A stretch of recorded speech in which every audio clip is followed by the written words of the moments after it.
So, how are we doing today? Hopefully things aren't feeling too closed in yet. Social distancing can bring its own challenges, and occasionally kind of a humorous moment. I was at the doctor's yesterday. Don't worry, it was just routine follow-up. And I was looking at the waiting room and I laughed out loud because they had arranged the chairs so that there was one chair every 6 feet, kind of gridded out, and no two chairs faced each other. Kind of an introvert's dream. It's probably also one of the first times I sat in a hospital waiting room and didn't worry if what I would do if someone who looked really sick were to come over and sit by me. And I suppose, well, okay, there's some reason for this. I'm not against it.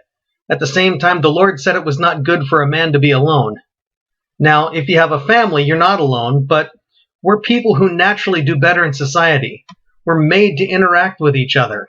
I have to struggle at times to remind myself of this, but it's true. And it can be all too easy for all of this distancing to really leave us feeling isolated. Before the coronavirus came along, all of the studies were bemoaning the fact that we were lonely and didn't spend much time interacting with each other.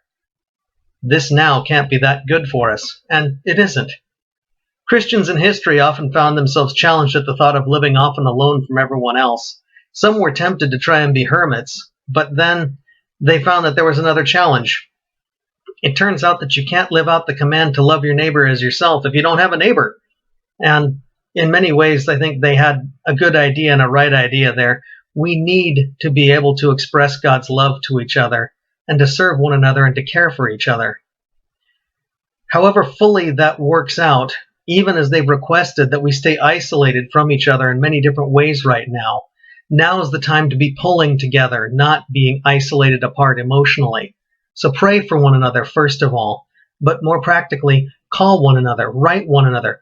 Call someone who you know lives alone. Call an elderly person who you might not know well.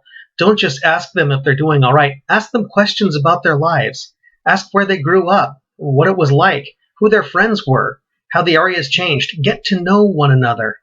Opportunities abound. Let's not miss them. As my dear old daddy used to say, no man is an island.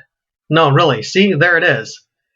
Right, no man is an island, but you don't have to be one either. So call, write, pray, wave to each other in the park, and be a ministry of blessing and presence to each other. That's all I got for now. God bless and keep.